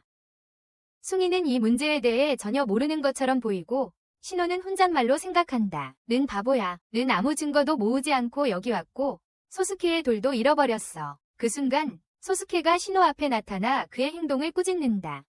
자신의 조와 진바가 도착하며 네가 혼자 무사해서 다행이라고 말한다. 신호는 나는 혼자가 아니야. 원숭이와 함께 있어라고 말하지만 원숭이가 없다는 것을 깨닫고 멈추고 아무 말도 하지 않는다. 신호는 소스케에게 돌을 잃어버린 것에 대해 사과한다. 소스케는 걱정하지 마. 괜찮아. 라고 말한다. 중요한 것은 우리가 안전하게 돌아가는 거야. 신호는 아니. 그 돌은 너의 일부야. 너는 그것을 소중히 해야 해. 라고 말한다. 소스케는 신호를 들어올리며 걱정하지 마. 라고 말한 후 그를 내려놓고 그들은 떠난다. 그들은 마을로 돌아가고 코조는 하룻밤 묵을 곳을 찾아보자. 라고 말한다. 그 순간 코조와 다른 사람들이 마을 주민들과 마주쳤을 때 마을 사람들은 겁을 먹고 즉시 그들을 감옥에 가둡니다. 친구들은 혼란스러워하며 무슨 일이 일어난 건지 궁금해합니다. 그들이 산에 갔다는 이유로 체포되었다는 사실이 밝혀집니다. 그러다 의사가 와서 산에 갔다니 참 무모하군요라고 말합니다. 그녀는 자신을 세이키라고 소개하며 마을 의사라고 합니다. 그들은 위험한 병에 노출되었을 수도 있다고 말합니다. 그래서 모든 검사가 끝날 때까지 풀어주지 않을 거라고 합니다. 먼저 혈액 샘플을 채취해야 하며 그 후에 어떻게 할지 지시할 거라고 합니다. 그들에게 말합니다. 세이키의 상사가 도착하는데 그는 진바를 알고 있고 격려합니다. 진바는 그를 기억하지 못하고 감독관은 그에게 그가 최전선에서 위료 실습생으로 복무했다고 말한다. 그 순간 코조가 그를 알아보고 묻는다. 너 조지 아니야? 조지가 대답한다. 그래, 너 코조 아니야. 서로를 떠올리고 코조는 조지가 이상했다며 병사들이 다쳐도 그를 가까이 오게 하지 않았다고 말한다. 세이키가 조지에게 그들의 샘플을 가져오라고 지시한다. 장면은 이상한 남자가 친구들이 있는 구금실에 다가와서 조지가 그들의 샘플을 가져가는 것을 지켜보는 장면으로 전환된다. 그 남자는 소스케를 보고 충격을 받으며 말한다. 드디어 그를 찾았다. 이 사람이 2년 전 내 모든 것을 빼앗아간 자다. 이 사람이 전에 나를 죽인 남자다. 다음 날 아침, 그 남자와 그의 여성 그룹은 공연을 하고 사람들이 서방에서 지켜보고 있다. 아침에 세이키가 돌아와서 혈액 샘플에서 아무것도 발견하지 못해 그들을 풀어줄 것이라고 그룹에게 말한다. 그녀는 덧붙인다. 하지만 여전히 조심하고 있으니 현자의 숙소에 방을 줄 테니 마을을 너무 돌아다니지 말라고. 코조가 말한다. 아직도 우리를 감금하고 있잖아. 우리는 이상한 남자의 이름이 아사키노라는 것을 알게 되고 그와 함께 있는 여자가 묻습니다. 여기서 혼자 뭐 하고 있어요? 마스크를 쓰고 있는데 그건 당신답지 않아요. 그는 분노하며 마스크를 벗고 말합니다. 드디어 내 삶을 빼앗은 자를 찾았다. 동시에 세이키는 친구들을 지혜자의 방으로 데려가고 그곳이 끔찍한 상태임을 발견합니다. 그녀는 말합니다. 축제가 끝날 때까지 참아줘요. 진바가 그녀에게 묻습니다. 축제는 얼마나 계속되나요? 그녀는 대답합니다. 오늘부터 3일 더 계속될 거예요. 그들은 조용해지고 그녀를 따라 지혜자의 방으로 들어갑니다. 그때 까마귀가 신호를 부르고 소스케가 묻는다. 너 어제부터 돌을 찾고 있었던 건 아니지? 까마귀가 응이라고 대답한다. 하지만 신호가 까마귀를 막는다. 소스케는 신호에게 까마귀와 오래 떨어져 있으면 위험하다고 경고한다. 신호의 영혼과 까마귀의 영혼은 원래 하나였기 때문에 떨어져 있으면 둘 다 목숨이 위험해질 수 있다. 신호는 알았어 라고 대답한다. 그리고 풀이 죽은 채로 신호는 마을로 향하고 가는 길에 이상한 남자를 만나는데 그가 묻는다. 너 현자의 집에서 온 아이냐? 신호가 말한다. 아니, 나는 여기 방문객일 뿐이야. 남자가 대답한다. 너 산에 들어간 사람 중 하나지. 신호가 말한다. 네가 알고 있으니 우리한테서 떨어져 있는 게 좋아. 남자가 말한다. 나도 외부인이니까 그 일과는 상관없어. 그가 묻는다. 그러니까 여기서 잠시 머무를 거지. 신호가 대답한다. 네, 축제가 끝날 때까지 현자의 숙소에 있을 거예요. 남자가 말한다. 알았어, 알았어. 그때 코조가 신호에게 부르며 말한다. 기다려줘. 남자가 작별 인사를 하고 떠난다. 나중에 소스케가 세이키와 산에서 무슨 일을 했는지 이야기한다. 하지만 그는 그녀에게 어떤 정보도 주기를 피한다. 한편 코조와 진바는 맛있는 점심을 준비한다. 세이키는 그들이 이렇게 훌륭한 음식을 만든 것에 놀란다. 그때 이상한 남자가 들어와 소스케를 향해 검을 들이댑니다. 현자의 자리에서 숙소. 신호는 사스케에게 사과하러 가지만 그곳에서 수상한 남자가 칼을 꽂는 것을 발견한다. 사스케가 어깨에 칼을 맞았다. 신호는 그를 걱정하게 된다. 사스케는 위험하다며 신호에게 다가오지 말라고 말한다. 이상한 남자는 신호를 힐끗 보며 사스케에게 묻는다. 이 사람이 중요한 사람인가? 너 완전히 쓸모없어 보여. 그 남자는 사스케의 어깨에서 칼을 뽑으며 신호에게 묻는다. 왜 그랬냐고. 왜? 하지만 그 남자는 사스케에게 말한다.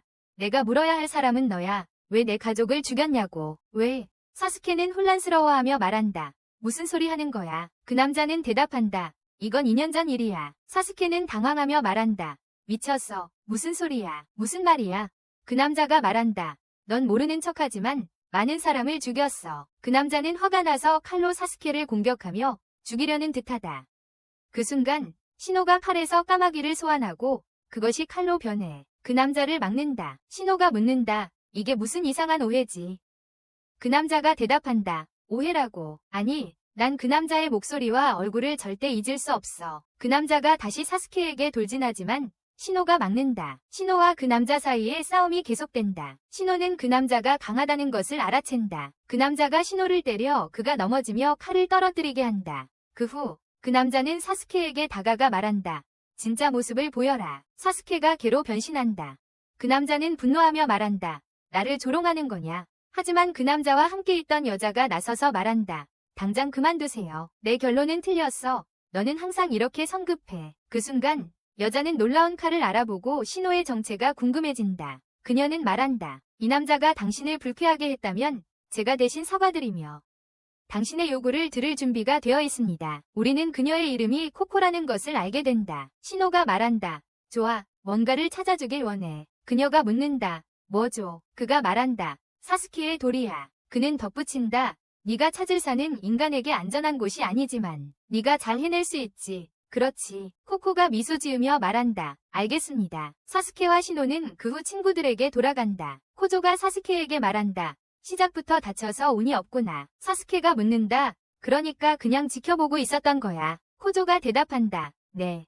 그냥 보고만 있었다고 말하지 마. 너와 신호는 그런 타입이니까. 쉽게 죽지 않는 사람들. 우리는 신호의 목 뒤쪽에 그의 팔과 비슷한 표식을 본다. 진바의 얼굴. 코조도 같은 표시를 가지고 있다. 그런 다음 진바와 세이키로 전환되며 고지가 들어와 세이키에게 말합니다. 긴급 상황입니다. 그는 마을 사람들이 들어가고 싶어 해서 문제를 일으키고 있다고 설명한다. 산. 고지는 세이키에게 신호가 산에서 주운 돌을 보여주며 어제 신호의 코트에서 떨어졌다고 말한다. 그들은 이것이 진짜 금이라는 것을 알아낸다. 진바가 신호에게 묻는다. 이걸 어디서 찾았어? 신호가 대답한다. 그게 뭐가 그렇게 중요한데? 고지가 말한다. 산에서 이걸 주운 거야. 신호가 대답한다. 그래, 그게 뭐가 문제야? 고지는 그들에게 말한다. 그 산은 원래 금광이었어. 세이키, 몰랐어. 세이키가 대답한다. 응, 그 금 때문에 산의 오염이 심했지. 그래서 거기 오르는 건 금지야. 세이키가 고지를 꾸짖으며 이런 걸 사람들에게 보여주다니 어떻게 그럴 수 있냐고 해. 사람들이 위험해질 수도 있어. 고지는 군경이 자신을 받고 그 다음에 마을 사람들이 다가왔다고 설명하며 사과해. 세이키가 말해. 저 사람들 바보 아니야. 5해 전에 무슨 일이 있었는지 잊었어. 산에 들어갔다가 많은 사람들이 죽었잖아. 고지가 대답해. 산에 올라간 5명은 강물을 마시지 않았으면 괜찮았을 거라고 당신이 말하지 않았어. 그녀가 되받아친다. 바보야. 내가 산이 안전하다고 한 적 없어. 그때 신호가 말을 꺼낸다. 내 생각이 있어. 왜 항상 산에 비가 오고 사람들이 안전하게 들어가지 못하는지 궁금하지 않았어. 그렇지. 세이키는 혼잣말을 한다.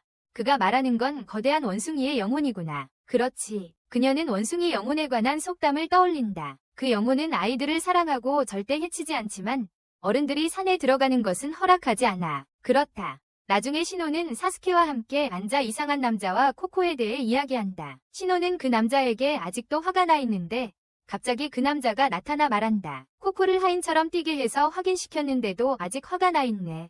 산이 너를 위해서. 신호가 분노하며 말한다. 사스케를 찔러놓고 이제 와서 여기 서 있다니. 우리 앞에 있습니다. 그가 사스케에게 말한다. 너도 그에게 소리쳐라. 사스케가 말한다. 좋아, 내 이름이 뭐냐? 그 남자가 대답한다. 키노라고. 신호가 묻는다. 그리고 넌 뭘 원하냐? 키노가 대답한다. 어제 일 때문에 코코가 나한테 화를 냈어. 그녀는 나에게 화가 났고 생각해보니 그런 살인자는 아이 근처에 있어서는 안 된다고 깨달았어. 그래서 내가 너에게 끼친 폐에 대해 미안해. 신호는 화가 나서 누가 아이라고 부른 거야. 사스케는 농담하며 그게 정말 너를 괴롭히는 거야. 신호는 그때 키노에게 그 여자가 누구인지 말해줘. 키노는 코코가 자신의 목숨을 구해줬고 어머니이자 누나와 같다고 설명해. 그녀는 그에게 가장 중요한 사람이야. 그는 다른 궁금한 게 있어. 신호는 대답해. 아니, 하지만 그는 영혼인 코코가 키노의 목숨을 구했으니 그것은 중요한 의미가 있다고 생각한다. 한편 거대한 원숭이는 죽은 아기 원숭이를 안고 코코와 이야기하고 있다. 코코는 아기가 죽었다고 말한다. 원숭이는 아이들의 생명에 대해 계속 생각하지 않을 수 없다고 말하며 몇 년 전 한 소녀가 돌아오겠다고 약속했던 것을 떠올린다. 하지만 그녀는 돌아오지 않았다. 코코가 말한다. 이 상황에서 벗어날 수는 없다고. 어쨌든 당신은 영혼이니까. 그는 대답한다. 주변 사람조차 지키지 못하는 내가 어떻게 영혼일 수 있겠냐고. 나는 내 존재에 아무 의미도 없는 것 같아. 잠시 후 모든 마을 사람들이 장로회에 모여 신호에게 금이 어디 있는지 보여달라고 요구하지만 세이키는 이건 미친 짓이야라며 그들과 언쟁을 벌인다. 가고 싶으면 혼자 가. 화가 난 그녀는 자리를 박차고 나간다. 세이키가 자신의 진료소로 돌아오자 까마귀 한 마리가 창문으로 날아와 마을 사람들이 신호를 납치했다는 소식을 전한다. 분노한 세이키가 반응한다. 신호와 그의 친구들이 마을 사람들과 함께 산으로 올라가고 있지만 어떻게 들어가야 할지 알지 못한다. 사스케가 신호에게 묻는다. 무슨 일이야? 왜 들어갈 수 없지? 신호가 설명한다. 모르겠니? 비가 오지 않잖아. 그 말은 큰 원숭이의 영혼이 오늘은 들어오지 못하게 막고 있다는 거야. 그때 까마귀가 와서 신호에게 세이키가 화가 나서 벌 줄 거라고 알린다. 벌을 줄 거라고. 까마귀가 원숭이 영혼이 만든 장벽에 부딪힌다. 장벽이 부서지고 갑자기 비가 쏟아진다. 이 순간 마을 사람들은 비를 환영하며 함께 나누고 싶어 한다. 그들은 더 많은 금을 찾기 위해 마을을 산으로 옮길 계획까지 세운다. 신호는 그들에게 말한다. 그런 일은 일어나지 않을 것이라고. 원숭이의 영혼이 허락하지 않을 것이라고. 그렇다. 바로 그때 거대한 원숭이 영혼이 나타나 그들에게 분노하며 마을 사람들을 죽이기 시작한다. 마을 사람들을. 신호는 자신이 보는 것에 충격을 받으며 원숭이 영혼이 그가 마지막으로 봤던 것과는 완전히 다르다는 것을 깨닫는다. 한편 세이키는 숲으로 들어가 원숭이의 포효를 듣고 생각한다. 그 멍청한 까마귀가 뭔가를 했겠지. 세이키는 죽은 아기 원숭이를 발견하고 이미 시작되었다는 것을 알아차린다. 일주일 전에 죽은 것으로 보이는 부패 상태다. 그녀는 손에 낀 반지를 보고 말한다. 이건 아사히의 반지야. 그녀는 어린 시절을 떠올린다. 거대한 원숭이와 그 아들.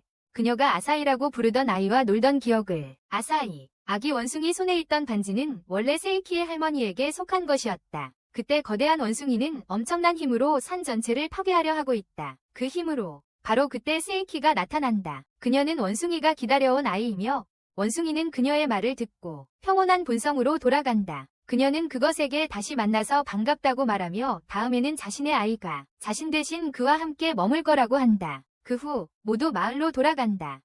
마을 사람들은 세이키에게 많은 사람들이 외지인들과 함께 산에 올라갔다가 돌아오지 않았다고 말한다. 세이키는 대답한다. 그 외지인들을 말하는 거라면 그들은 여기 있고 오늘 아침부터 있었다. 내 정보가 틀렸다. 아침에 신호는 사스케의 돌을 발견하고 세이키와 작별 인사를 한 뒤 고향으로 돌아간다. 그 순간 신호와 그의 친구들이 기차역에 도착하고 기차에 탑승한다. 진바는 신호와 함께 여행하고 싶어 하지만 코조가 그를 막으며 말한다. 어디 간다고 생각하는 거야. 어디 간다고 생각하는 거야. 그는 그를 옆으로 데리고 가서 말한다. 자, 기차 2등 석자리로 가자. 자, 기차 2등 석자리로 가자. 그들은 책을 읽고 있는 남자가 있는 칸에 들어간다. 그들은 같이 앉아도 되냐고 묻고 남자는 문제없다고 대답한다. 그들은 앉고 신호는 그 남자에게서 영적인 힘도 가진 듯한 이상한 느낌을 받는다. 영적인 힘도 가진 듯한 이상한 느낌을 받는다. 남자가 사스케에게 묻는다. 당신은 장로들의 집에서 왔나요? 사스케가 대답한다. 응, 그런 거야. 그 남자는 그러고 나서 말합니다. 인생이 참 좋겠네요. 1등석 기차 좌석이군요. 익숙하겠어요. 그렇죠. 사스케가 대답한다. 그렇진 않지만 이번에는 누군가와 함께 여행 중이야. 그리고 수도까지는 긴 여정이에요. 그 순간 신호가 사스케에게 말한다. 밖에 비가 많이 온다. 사스케는 놀란 표정으로 묻는다. 언제부터였어? 그들과 함께 있던 남자가 말하길 차장이 폭풍이 다가오고 있다고 알렸다고 한다. 수도. 신호와 사스케는 모두 혼란스러워한다. 신호가 말한다. 어떻게 그런 일이 일어났지? 태양이 방금 나왔었는데. 사스케는 신호를 위해 음식을 가져오기 위해 식당차로 가기로 결정하고 그를 남겨둔다. 남자가 신호에게 말한다. 내 형이 정말 너를 걱정하더라. 응. 신호는 대답하지 않고 대신 나는 눈냄새가 난다고 말한다. 남자는 혼란스러워하며 묻는다. 뭐라고 했어? 신호는 계속해서 말한다. 비가 어떻게든 눈으로 변할지도 몰라. 남자는 이제 긴장하며 말한다. 하지만 그건 불가능하잖아. 그렇지. 지금은 눈이 오는 계절이 아니에요. 신호가 대답하길 아쉽긴 하지만 한여름에 눈을 보는 것도 멋지지 않을까요? 라고 말했어요. 그리고 정말 그 순간 하늘에서 눈이 내리기 시작했고 기차 안의 모든 사람들이 충격에 빠졌어요. 한 취객이 객실로 밀고 들어와서 빈자리가 있냐고 묻습니다. 차장이 나를 속였어. 그는 신호에게 소리치며 일어나라고 요구했어요. 함께 있던 남자가 끼어들어 말하길 차장이 거짓말한 게 아니라고 했어요. 여기는 1등석이고 당신 같은 사람은 여기에 앉을 수 없다고요. 취한 남자가 화를 내며 소리를 지르자 신호가 주먹을 날리고 그를 객실 밖으로 내쫓는다. 소스케는 땅에 누워있는 남자를 발견하고 무시한 채 객실로 들어가 물풍선 괴물을 들고 있다. 풍선 괴물이 커져서 거대해지며 취한 남자를 꽉 눌러버린다. 객실 안 남자는 풍선 괴물의 크기에 놀란다. 소스케가 신호에게 말한다. 밀크티 좀 사왔어. 마실래? 신호가 그렇다고 한다. 그리고 눈이 다시 비로 바뀐 것을 알아챈다. 그들과 함께 있던 남자는 충격에 빠져 작은 비명을 지른다. 한편 마기는 창가에 서서 신호와 소스케를 걱정하고 있다. 오사키가 그녀에게 말을 걸지만 그녀는 화가 나서 램프로 그의 머리를 친다. 그는 곧 그들이 무사히 돌아올 거라고 안심시킨다. 우리는 기차 안에서 소스케의 무릎에 머리를 기대고 있는 신호에게 돌아간다. 그들과 함께 있는 칸의 남자는 깊은 생각에 잠겨 그들이 누구인지 궁금해하며 불안하고 두려워한다. 그때 한 사제가 기차에 들어와 영혼의 기운을 느낀다고 말한다. 그는 그 냄새를 따라 신호, 소스케, 그리고 칸에 있는 남자를 찾아낸다. 사제가 외친다. 드디어 그들을 찾았다. 세 영혼이 한 곳에 모여 인간으로 변 디스가이즈 하고 있습니다. 그 순간 눈 여인의 영혼이 남자에게서 나타납니다. 사제가 말합니다. 드디어 모습을 드러냈군요. 영혼이 사제를 공격하여 그를 얼음으로 얼립니다. 신호는 영혼을 알아보고 그녀의 이름을 부릅니다. 유키 맞죠? 영혼도 그를 알아보고 기쁘게 인사합니다. 신호가 말합니다. 너 정말 유키구나. 다시 만나서 기뻐. 영혼을 품고 있던 남자는 어리둥절하며 묻습니다. 어떻게 그녀를 아는 거죠? 어떻게 그녀를 만질 수 있는 거죠? 그가 계속 말한다. 너희 둘 서로 아느냐? 신호가 대답한다. 어느 날 눈보라에 갇혔는데 유키가 나를 구해줬어. 그때부터 매 겨울마다 그녀와 놀고 있어. 신호가 유키에게 묻는다. 그동안 어디에 있었어? 나는 계속 너를 물었지만 숲의 수호신들이 항상 한동안 너를 본 적이 없다고 했어. 뭐 하고 있었어? 유키가 미소 지으며 말한다. 지난 몇 년간 그 남자와 함께 있었어. 남자가 끼어들어 말한다. 내가 더 빨리 설명할 수 있어. 그는 그들에게 유키가 자신을 내버려두고 자신의 삶을 살도록 설득해달라고 부탁한다. 평화롭게. 신호는 유키가 자신을 지키고 싶어서 함께 있다고 설명하며 만약 그녀가 너를 떠나면 네가 죽을 거라고 덧붙인다. 눈 속에서 죽음 직전에 너의 생명을 구했을 거야. 맞지? 그래서 받아들여야 해. 남자는 묻는다. 이대로 평생 살아야 한다는 뜻인가? 신호는 그에게 네가 대가를 치른 유일한 사람이 아니라고 말한다. 유키도 네가 살 수 있도록 대가를 치렀어. 신호가 더 말하려 하자 유키가 그를 막고 신호는 그녀의 뜻을 존중한다. 침묵을 지키고 있다. 그 후 신호와 소스케는 수도에 도착한다. 그들이 떠나려 할 때 한 남자가 그들에게 다가와 말한다. 내 이름은 다스토다. 너희 이름은 뭐냐? 소스케와 신호가 자신을 소개하고 모두 작별 인사를 나눈다. 신호의 까마귀도 그의 팔에서 나와 유키에게 작별을 고한다. 그때 소스케가 신호에게 묻는다. 유키는 다스토를 위해 무엇을 희생했나? 신호가 대답한다. 그녀는 아름다운 목소리를 가졌고 항상 노래를 불렀다. 나는 그녀의 노래를 사랑했고 듣는 사람 모두가 그것을 사랑했다. 그 순간 우리는 죽어가던 다스토가 생각에 잠긴 회상을 본다. 어린 소녀. 알고 보니 이 소녀는 그가 돌아가고 싶어 했던 그의 여동생이다. 그리고 우리는 그의 여동생이 마귀임을 깨닫는다. 그녀는 이 장면을 오랫동안 꿈꿔왔다. 바로 이 장면을. 다음 날 마귀는 학교 갈 준비를 하고 있고 오사키가 그녀에게 묻는다. 왜 학교에 가고 싶니? 그녀는 대답한다. 같이 있는 사람이 되고 싶어서요. 의사가 되고 싶어요. 나중에 신호가 집에 돌아와 료에게 보고서를 건넨다. 료가 묻는다. 찾던 걸 찾았어. 신호는 아니라고 말하며 아무것도 찾지 못했다고 합니다. 하지만 료에게는 신호가 거짓말하고 있다는 것을 감지하고 그의 목을 잡습니다. 신호는 그러고 나서 자신을 고쳐 말하며 처음에는 아무것도 찾지 못했다고 합니다. 하지만 마지막 순간에 뭔가를 찾았고 이해하지 못한 것도 많았다고 합니다.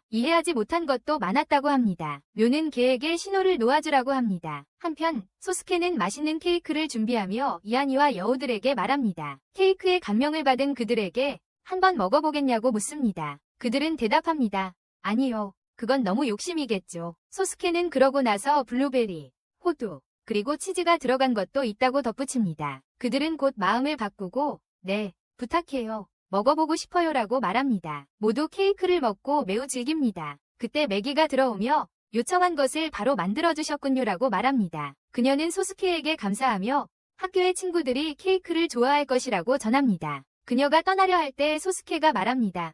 신호를 보고 인사하지 않을 건가요? 떠나기 전에요. 그녀는 대답합니다. 아니요. 불행히도 그렇게 하면 늦을 거예요. 하지만 신호에게 부탁할 게 있어요. 제가 주문한 책들이 오늘 오후에 도착할 거예요. 그걸 학교에서 저에게 가져다 줄 수 있을까요? 소스케가 동의한다. 하지만 어떻게? 학교가 남자에게만 제한되어 있지 않나? 그녀는 대답한다. 내가 동생인 척하면 몰래 들어갈 수 있다고. 소스케는 신호에게 매기 요청을 알린다. 신호는 묻는다. 그래서 그녀가 나에게 그녀의 기숙사로 데려가라고. 소스케가 말한다. 그래. 하지만 기억해. 그녀가 거기에 가면 한동안 그녀를 볼 수 없을 거야. 그 이후에는 나가려면 허가가 필요해. 신호는 아무도 그를 잡기 전에 책을 빨리 전달하기로 결정한다. 그는 개모습인 소스케와 함께 학교로 향한다. 소스케가 말한다. 여기서 기다릴게. 문제 일으키지 말고 꼭 돌아와. 신호는 학교 크기에 감탄하며 속으로 생각한다. 와, 이렇게 큰 학교는 처음이야. 정말 크다.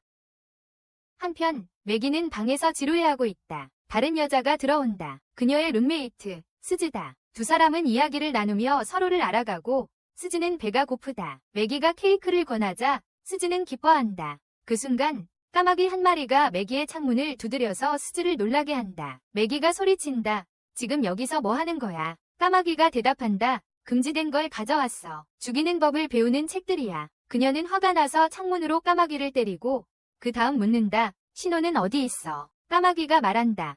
뒷마당에 있어. 매기는 그를 만나러 간다며 까마귀를 창문에 꽉 끼워둔다. 매기가 신호에게 다가가자 그가 묻는다. 뭘 입고 왔어? 그녀가 대답한다. 네가 늦게 와서 이렇게 입었어. 그가 책을 건네며 말한다. 네가 부탁한 거야. 그녀가 대답해. 지금 몇 시인지 아세요? 그가 설명해. 리오의 긴 강의 때문에 늦었어. 그녀가 소스케에 대해 묻고 신호가 말해. 그는 밖에 있어. 이곳은 남자에게 출입 금지라서 들어오고 싶지 않았어. 그녀가 그러면 이런 시간에 여기서 뭐 하고 있어? 신호는 어떻게 대답해야 할지 모르겠어. 그녀가 말해. 알겠어. 다음에 내가 부르면 바로 와. 신호가 묻고 그러면 다시 나를 부를 거야. 그녀가 화를 내며 그게 문제 있어. 그가 재빨리 말해. 아니, 전혀. 그녀가 그에게 말한다. 그래. 그럼 잘 지내고 더 이상 리오에게 문제 일으키지 말라고. 리오에게. 신호는 조금 상처받은 듯 대답한다.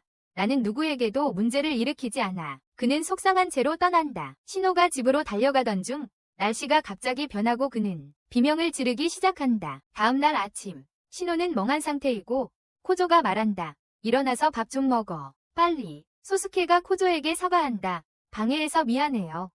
코조가 대답한다. 방해라니. 나는 걔가 소년을 등에 업고 있는 것을 보고 걱정했어. 코조가 소스케에게 신호에게 무슨 일이 있었냐고 묻는다. 소스케는 모르겠다고 말한다. 그는 신호가 여자 기숙사에서 매기와 만나기로 되어 있었지만 내가 갔을 때 그가 땅에 잠들어 있는 것을 발견했다. 소스케는 신호에게서 자세한 이야기를 듣으려고 했지만 신호가 말하는 것을 전혀 이해할 수 없었다. 코조가 농담하며 여자 유령을 보았던 것 같다고 한다. 충격을 받은 신호가 인형의 유령을 보았다고 말한다. 키노와 코코가 나타나서 유령 인형 무슨 소리냐고 묻는다. 코조가 말하길 인형인데 어떻게 유령일 수 있지. 유령은 죽은 사람들이 아니야. 모두가 신호를 보고 웃으며 말해. 너는 유령은 무서워하면서 괴물은 안 무서워하네. 신호가 대답하길 그건 유령은 이미 죽었기 때문이야. 코조가 말하길 너는 여자애들처럼 벌레랑 유령을 무서워하네. 코조가 신호에게 종이 한 장을 건네며 말해. 이 유령을 우리한테 그려봐. 신호가 그림을 그리고 있을 때 진바가 와서 묻는다. 왜 다들 여기 모여있냐? 그는 신호가 그린 테디베어 그림을 보며 말한다. 테디베어 갖고 싶니? 신호야. 키노와 코조가 웃음을 터뜨린다. 신호는 불안한 기분으로 나가고 코코가 그를 따라가며 묻는다. 아직도 화났어. 신호는 말한다. 아니, 괜찮아. 그녀는 그에게 말한다. 믿어. 걱정하지 마. 매기 학교에서 그녀는 학교가 얼마나 큰지에 놀란다. 그녀는 스즈와 같은 반이 아니라서 속상해하며 도서관에 가고 싶다고 말한다. 도서관에 가고 싶어. 그 순간 한 소녀가 그녀에게 부른다. 어제 온 전학생 아니야. 어제 온 전학생 아니야. 매기가 묻습니다. 당신이 모니터 리리인가요? 리리가 대답합니다. 아, 나를 아는구나. 늦게 환영해서 미안해. 리리가 이어서 말합니다. 매기야, 어젯밤에 왜 그렇게 늦게 기숙사를 나갔어? 규칙을 어기고 있어. 매기는 사과하며 동생이 방문했다고 말합니다. 리리는 말합니다. 알겠어. 첫날이니까 용서해줄게. 하지만 조심해. 여기에는 아무도 본 적 없는 경비원이 있고 그는 매우 엄격해. 매기가 방으로 돌아오자 수지에게 경비원에 대해 묻습니다. 수지는 대답합니다. 부드러운 종소리 말하는 거야. 간식을 몰래 먹으러 나갔을 때 들어본 적 있어요. 감독관에게 들켜서 혼났지만 경비원은 본 적이 없어요. 그를 본 사람들은 말하지 않아요. 매기는 이게 신나서 정말 짜릿하다고 말해요. 수지가 대답하길 매기야 너 정말 용감하구나. 한편 키노는 인형 유령을 찾으러 가자고 신호에게 함께 가자고 해요. 하지만 신호는 가고 싶어 하지 않아요. 키노가 고집을 부리고 소스케도 동의해서 상황을 조사하기로 해요. 그날 저녁 그들은 학교에 가서 그 주변을 탐험해요. 신호는 겁이 나서 그냥 가고 싶어 하지만 키노가 그의 목을 잡고 그들은 학교 복도로 들어간다. 갑자기 종소리와 아름다운 노랫소리가 들린다.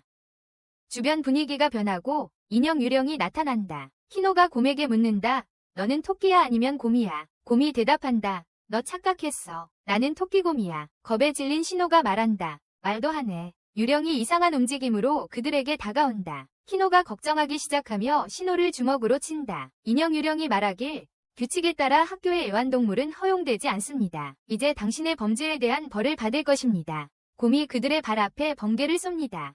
키노는 그들을 뒤에 두고 도망칩니다. 시노가 그를 쫓아가며 외칩니다. 너 겁쟁이야. 너 때문에 우리가 이 지경이야. 책임을 져. 그들은 곰 유령이 번개를 쏘며 쫓아오는 가운데 학교에서 탈출합니다. 한편 소스케는 움직이지 않고 곰에게 차분하게 말합니다. 방해해서 죄송합니다. 당신, 우리는 그냥 학교에 있는 우리 여동생이 걱정됐을 뿐인데 안심이 되네요. 너는 그들을 보호하고 있어. 감사합니다. 곰 유령은 부드러워지며 다시 친근해지고 아름다운 노래가 다시 시작된다. 다음날 아침, 스즈와 매기는 계단을 내려가며 스즈가 말한다. 내 어린 시절 친구들은 정말 흥미로워. 매기는 대답한다. 소스케랑 시노 말하는 거지. 그녀는 언제 스즈에게 소스케와 시노에 대해 말했는지 궁금해한다. 둘은 함께 웃고 갑자기 스즈가 달려가며 말한다. 방에 뭔가를 잊어버렸어. 금방 다녀올게요. 그 순간 리리와 그녀의 일행이 매기에게 다가가 인사한다. 리리가 묻는다. 오늘 나랑 점심 같이 먹는 거 어때? 매기는 제안에 고마워하지만 룸메이트와 같이 먹기로 약속했어 라고 말한다. 오늘 아마 그녀를 데려올 수도 있을 거야. 리리는 혼란스러워하며 묻는다. 무슨 룸메이트? 혼자 방에 있지 않아. 매기는 당황하며 말한다. 잠깐만, 금방 다녀올게. 방에 뭔가 깜빡했어. 그녀는 방으로 달려가 스즈를 찾지만 그녀를 찾지 못한다. 대신 그녀는 평범한 인형처럼 침대에 누워있는 인형 유령을 발견한다. 장면은 신호로 전환되며 그는 소스케와 리오와 함께 현자들의 본부에서 바쁘게 일하고 있다. 그들은 각자의 임무에 열중하고 있다. 아름다운 여성이 신호 옆에 앉고 잠시 후 그녀는 일어난다. 신호는 그녀에게 자신의 펜던트를 건네며 안전하길 바란다고 말한다. 한편 키노는 도시를 걷다가 갑자기 한때 자신의 목숨을 빼앗았던 남자를 발견한다. 그는 그에게로 달려가지만 남자는 그의 눈앞에서 사라진다. 그 순간 키노는 진바와 부딪히고 진바는 그에게 괜찮냐고 묻는다. 키노는 침묵을 지키며 아무 대답도 하지 않는다. 그날 저녁 아름다운 여자가 시노의 펜던트를 들고 생각에 잠긴다. 그가 말할 때는 아주 성숙하게 들리고 그의 눈은 참 아름답다. 그녀는 미소 지으며 덧붙인다. 이 소녀는 동생들과는 완전히 다르다. 여자의 이름이 코아쿠임을 알게 된다. 그때 키노가 집에 돌아오고 코코가 그에게 묻는다. 아직도 외출복을 입고 있는데 왜 갈아입지 않았어? 그는 2년 전 자신의 목숨을 앗아가고 얼굴에 상처를 남긴 남자에 대해 이야기한다. 그리고 그 자국도. 그래서 키노는 이 사람이 소스케가 아니라는 걸 알지만 여전히 그를 찾아야 한다. 호조가 소스케와 함께 있으며 시노가 진바와 함께 안에서 저녁을 먹고 있다고 말한다. 갑자기 시노가 고기를 낚아챈 까마귀를 쫓아 달려간다. 시노가 달리다가 키노와 부딪히는데 키노는 그를 자신이 찾던 남자로 착각한다. 그리고 칼을 뽑아 내리치려 한다. 거의 시노를 칠 뻔했지만 그를 알아보고 갑자기 멈춘다. 시노가 말한다. 여기서 뭐 하는 거야? 이 시간에 돌아다니는 건 위험해. 키노가 대답한다. 바보는 너야. 나 아니고. 누가 그렇게 칼을 휘두르냐? 소스케가 도착해 키노에게 말한다. 꽤 솜씨 좋은 검사구나. 누가 그렇게 싸우는 법을 가르쳐줬어. 키노가 대답한다. 이것은 대대로 전해 내려오는 가족의 유산이라고. 이것을 실천하는 데 필요한 검수를 연마하는 것은 가족의 임무입니다. 예술. 키노는 시노에게 검수를 가르쳐주겠다고 제안하지만 시노는 즉시 거부합니다. 키노가 그를 붙잡고 어깨를 꽉 쥐며 말한다. 너 참 못됐구나. 그렇지. 키노가 소스케에게 묻는다. 형제는 없니? 소스케는 대답한다. 모르겠어. 놀란 키노가 무슨 뜻이에요? 하고 묻는다. 소스케는 설명합니다. 저는 어린 시절의 기억이 거의 없고 어머니는 형제에 대해 언급한 적이 없어서 형제가 없다고 생각합니다. 그들은 키노가 찾고 있는 남자에 대해 계속 이야기하고 시노는 키노에게 말합니다. 왜 당신 안에 다른 누군가가 있는 것 같은 기분이 드는 걸까요? 모두가 당황해하고 시노는 계속해서 말합니다. 그런 느낌이 드는데. 그런데 코코가 끼어듭니다. 당신도 그렇게 느꼈나요? 시노는 코코에게 다가가고 코코의 마음이 현재 키노와 함께 있다는 것을 알게 됩니다. 그것이 그들 사이의 영웅과 인간의 팩트입니다. 다음날 아침, 시노와 소스케는 료가 맡긴 임무를 수행하러 떠납니다. 걷는 동안 그들은 황금빛 눈을 가진 아름다운 여성에 대해 이야기합니다. 그리고 신호는 그녀가 항상 과거에 대한 그리움을 떠올리게 한다고 생각한다. 한편 아름다운 여성은 집에서 매우 아프고 피를 토하고 있다. 그 순간 키노가 찾고 있던 남자가 들어와 그녀에게 말한다. 곧 죽을 것 같군요. 별일 아니겠죠. 여자는 그 남자가 소스케의 얼굴을 하고 있다는 것을 알아차린다. 남자는 그녀에게 거래를 제안한다. 당신의 아름다운 윤을 주면 당신의 소원을 들어줄게. 그녀는 이 남자가 인간이 아니라는 생각을 하고 그는 그녀에게 말한다. 살고 싶지 않나요? 현자들의 본부에 신호와 소스케가 도착해 두 명이 이상하게 생긴 노인을 만난다. 신호는 겁을 먹고 칼을 뽑지만 소스케가 진정시키며 말한다. 걱정 마. 저들은 괴물이 아니야. 신호가 대답한다. 괴물이 아니라면 분명 미라일 거야. 두 노인은 대화에 놀라 신호와 소스케에게 묻는다. 너희 둘, 무슨 일이냐? 왜 여기 있느냐? 젊은 사람이 여기 오는 일은 드물다. 길을 잃었나? 바로 그때 바퀴벌레가 나타나고 신호는 겁에 질려 뛰쳐나간다. 건물. 그는 어디인지도 모를 때까지 계속 달리고 짐바가 그 옆을 지나간다. 한편 소스케의 임무는 현자들의 본부 지붕을 수리하는 것이다. 키노가 그 남자를 계속 찾아다니던 중 그는 신호를 데리고 있는 짐바를 만난다. 짐바가 키노에게 묻는다. 도대체 누구를 찾고 있는 거야? 키노가 대답한다. 네가 알바 아니야. 짐바가 신호에게 묻는다. 여기서 뭐 하는 거야? 신호가 설명한다. 길을 잃었는데 짐바가 나를 찾아줬어. 그 순간 까마귀가 이상한 기운을 느끼고 신호에게 말한다. 무슨 일이야? 까마귀가 대답한다. 그림자가 느껴져. 신호가 깜짝 놀라자 갑자기 강한 바람이 그 일대를 휘몰아친다. 키노가 찾던 남자가 나타난다. 그 남자가 다가와 신호에게 말한다. 머리를 잘랐구나. 신호. 정말 아름다웠어. 키노가 분노하며 그 남자를 공격하려 하지만 갑자기 자신의 죽음에 대한 기억이 밀려와 몸이 굳어 움직일 수 없게 된다. 그 남자가 신호를 향해 말한다. 말해봐. 내 안에 괴물이 있다는 기분이 어때? 신호는 그 남자가 모든 것을 알고 있다는 사실에 충격을 받는다. 그 남자는 신호에게 수수께끼 같은 말을 남기고 사라진다. 모든 것이 정상으로 돌아오고 짐바가 신호에게 묻는다. 그 남자가 누군지 아냐고. 소스케를 닮은 사람. 신호는 대답한다. 나는 그를 모른다. 하지만 그가 나를 아주 잘 안다. 한편 황금빛 눈을 가진 여자는 집에서 이상한 남자의 말을 곱씹고 있다. 신호는 오사키가 말을 걸려 하지만 무시하고 저택으로 급히 돌아와 바로 료의 방으로 향한다. 오사키가 말을 걸려 하지만 무시한다. 신호는 료에게 일어난 일을 이야기하고 우리는 그 남자가 반쪽이라는 것을 알게 된다. 소스케의 영혼. 언젠가 그 영혼의 일부가 소스케에게 돌아오지 않으면 그는 반드시 죽을 것이다. 하루가 지나고 다음날 아침, 신호가 신호를 멈추고 묻는다. 어제 그 남자를 아느냐고. 그 남자 말이야. 신호가 대답한다. 누구를 말하는 거야? 신호가 말한다. 모르는 척 그만해. 소스케와 똑같은 얼굴을 가진 남자. 그가 너를 잘 안다. 신호가 침착하게 대답한다. 그렇다고 그를 안다는 뜻은 아니다. 신호가 주장한다. 거짓말 그만해. 분명 뭔가 숨기고 있어. 신호가 대답한다. 나는 아무것도 숨기지 않아. 신호가 화를 내며 알았어. 그럼 소스케한테 물어볼게. 그들은 말다툼을 시작하지만 짐바가 물을 뿌리며 말한다. 아침부터 싸우지 마. 너무 이르게. 그들은 감기 걸리지 않게 안으로 들어가 몸을 말린다. 그때 신호는 키노도 다른 사람들과 같은 표식을 몸에 가지고 있다는 걸 알아챈다. 나중에 소스케와 신호가 길을 걷고 있는데 그들은 어떻게 되는지에 대해 이야기한다. 모두가 같은 표식을 가지고 있다는 것이 이상하다. 신호가 말하길 이렇게 돌을 가진 사람들을 모두 모을 줄은 몰랐어. 이상한 방식으로 신호는 소스케의 반올령이 자신에게 했던 말을 떠올린다. 아직 모든 돌을 모으지 못한 것 같군요. 그렇죠. 신호는 그 말의 의미가 궁금해집니다. 그들이 현자의 본부에 도착했을 때 신호는 금빛 눈을 가진 여성이 그를 기다리고 있는 것을 봅니다. 그는 그녀와 함께 앉아 그녀에 대해 조금 이야기합니다. 더 알고 싶어져서 신호는 본부의 장로들에게 그녀에 대해 묻습니다. 그들도 일부 정보를 알고 있는 것 같고 신호는 그녀가 과거에 파괴된 북쪽 마을 출신이라는 것을 추론합니다. 나중에 신호는 정원에 앉아 소스케가 일을 끝내기를 기다립니다. 그는 나무에 기대어 잠이 듭니다. 묘는 그가 바닥에 누워있는 것을 발견하고 말한다. 혼자 여기서 뭐 하고 있어? 신호는 일어나서 묘를 따라 장로들에게 가고 장로들은 묘에게 소스케를 도와준 것에 감사한다. 그들을 도와준 것에 그 후 료는 신호에게 돌을 가지고 다른 사람들을 찾는 진척 상황에 대해 묻는다. 신호는 그에게 걱정하지 말라고 말하며 진척이 있어 라고 한다. 료는 경고한다. 계속 이를 피하면 내가 대신할 거야. 그리고 떠난다. 카하쿠 마을의 한 남자. 금빛 눈을 가진 남자가 나타나 신호에게 그녀의 선물을 가져온다. 그는 신호에게 그녀를 만나보라고 초대하지만 결국 그가 죽이기 위한 함정이라는 것이 드러난다.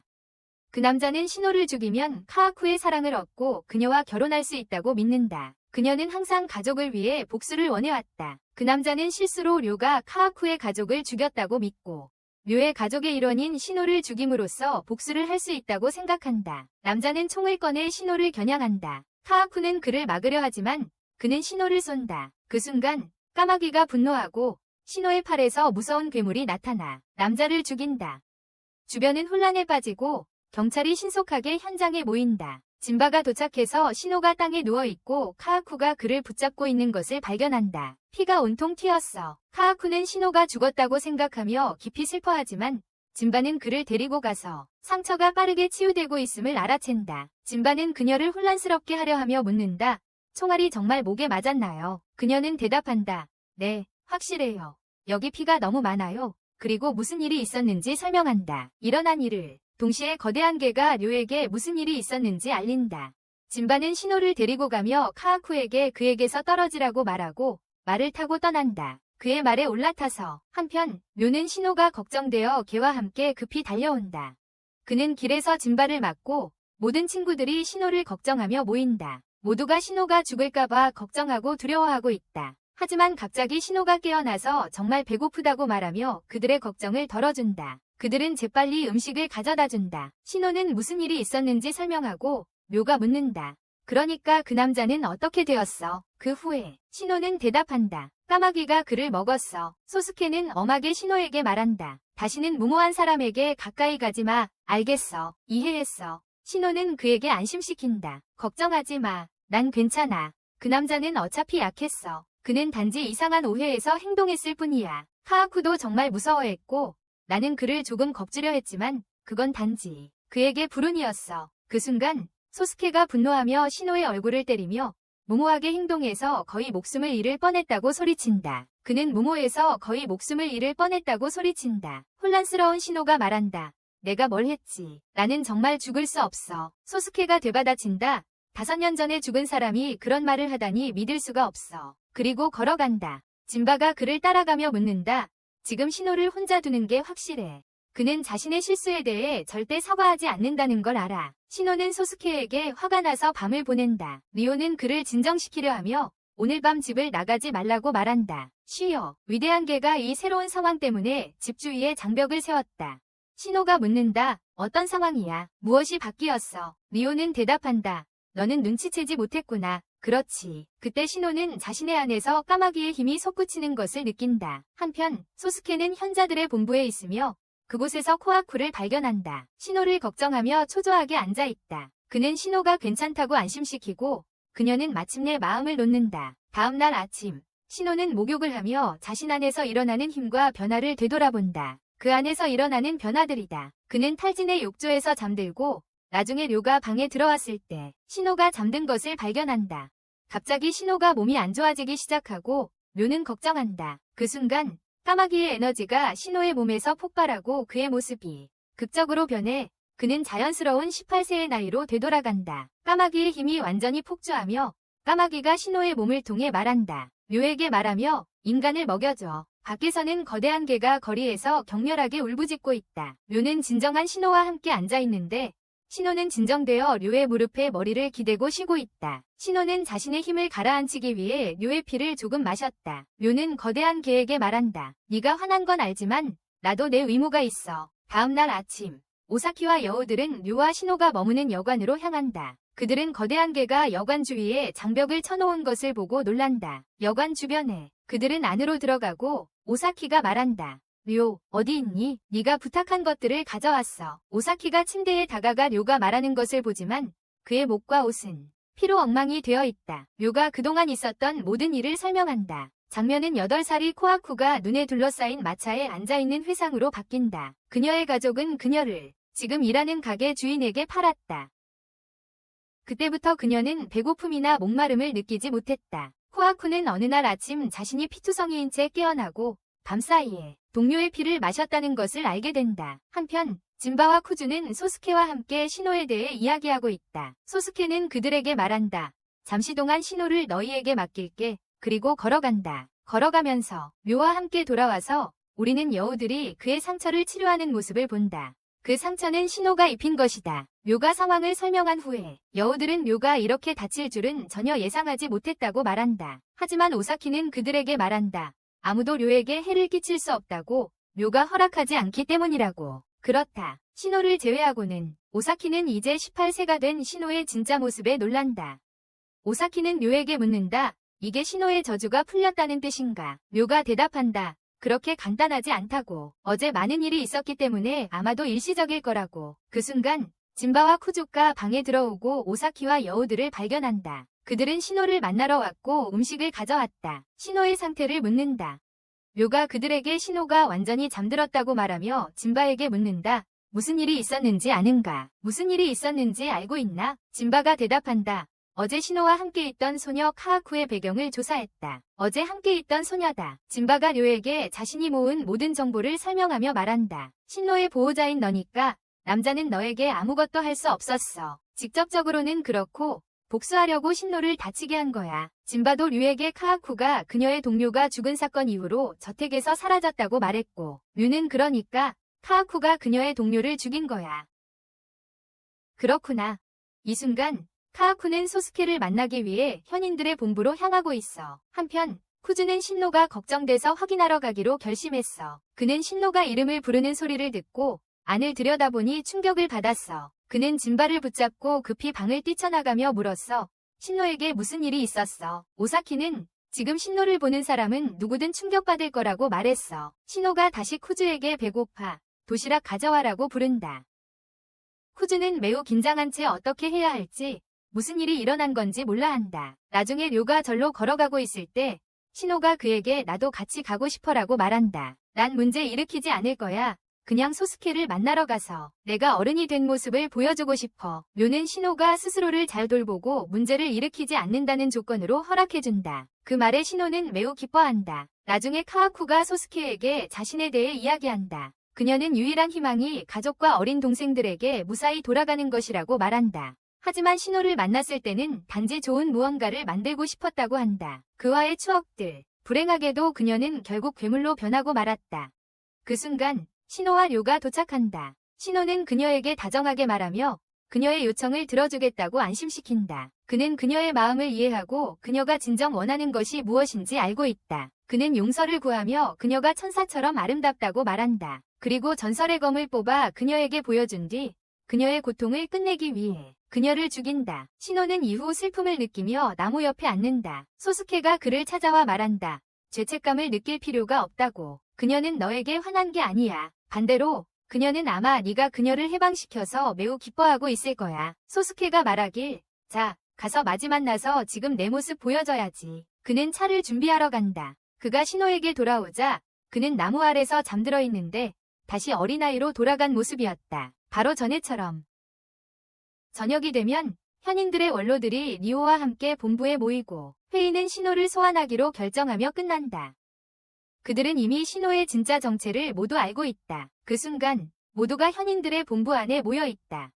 신호는 여우들이 요청한 대로 사제들을 만나러 가고 있습니다. 그가 들어서자 이상한 여자가 나타나는데 그녀는 엄청난 힘을 가지고 있습니다. 그녀는 신호를 침입자로 착각하고 공격하며 말합니다. 내 안에 이상한 생물이 있어. 내가 내 팔을 잘라서 자유롭게 연구할 거야. 그녀는 다시 신호를 공격하지만 그는 재빨리 자신을 방어합니다. 여자는 신호가 자신의 공격을 막은 것에 충격을 받고 싸움은 계속됩니다. 여자는 신호가 자신의 공격을 막은 것에 충격을 받고 싸움은 계속됩니다. 하지만 그때 여자가 신호에게 마법을 걸어 그를 묶고 움직이지 못하게 합니다. 이사예요. 그녀가 말하길 누구냐고 대답하지 않으면 고통받을 거야. 날 믿어. 하지만 신호는 평소처럼 고집을 부리며 자신의 힘을 써서 몸을 풀고 공격한다. 그녀를 다시. 그가 이 모든 걸 할 수 있다는 사실에 그녀는 멍해하고 신호는 도망쳐서 현자들의 본부 안근 홀로 달려간다. 하지만 묘가 그를 붙잡고 말하길 여기서 즐거워 보이네. 그렇지. 신호는 묘가 자신을 칠까봐 겁먹고 대답한다. 네가 겨우 성공해서 다행이야. 수호천사에게 무사히 도망쳤어. 신호가 대답한다. 무사히. 그 미친 여자가 날 거의 죽일 뻔했어. 도대체 무슨 천사 얘기야. 그때 료가 조용히 하라고 말한다. 수호천사가 나타나 료에게 묻는다. 여기 근처에 아이 본 적 있나? 있나? 묘가 대답한다. 안녕, 릴리스. 아니, 아무도 못 봤어. 그녀가 혼란스러워하며 말한다. 정말. 그럼 왜 여기서 비인간의 냄새가 나는 거지? 묘의 대형 사냥개가 나타나 말하지. 이거 말하는 거야. 하지만 너는 이미 그를 알고 있는 것 같아. 그 순간 릴리스의 오빠가 도착한다. 지혜와 교활함을 풍기는 남자가 그녀를 데려간다. 그 후 신호가 료의 망토 밑에서 몰래 빠져나와 묘에게 말한다. 너가 누군가를 두려워하는 걸 처음 봤어. 묘가 대답한다. 하지만 내가 알려줄 소식이 있어. 한 달 동안 용돈 정지야. 그 순간 신호는 절망에 차서 외친다. 이후 신호는 지혜자들의 본부인 마지의 방으로 간다. 그곳은 지혜자들의 본부이기도 하다. 그녀는 그를 보게 되어 기쁘다. 그날 저녁 신호는 집에 돌아와 키노, 쿠주, 짐바가 각자 가지고 있는 돌에 대해 이야기하는 것을 발견한다. 그들은 각자 손에 이 돌 중 하나를 가지고 태어났다는 것을 깨닫는다. 신호가 들어오자 그 앞에 이 모든 돌들이 펼쳐져 있다. 그는 충격을 받고 말한다. 이 구슬들, 나는 이걸 오랫동안 찾고 있었어. 이 구슬들이 형제애와 특별한 유대를 의미한다는 것이 밝혀진다. 모든 친구들 간의 연결고리. 신호는 자신의 임무를 거의 완수하게 되어 매우 기뻐하고 있다.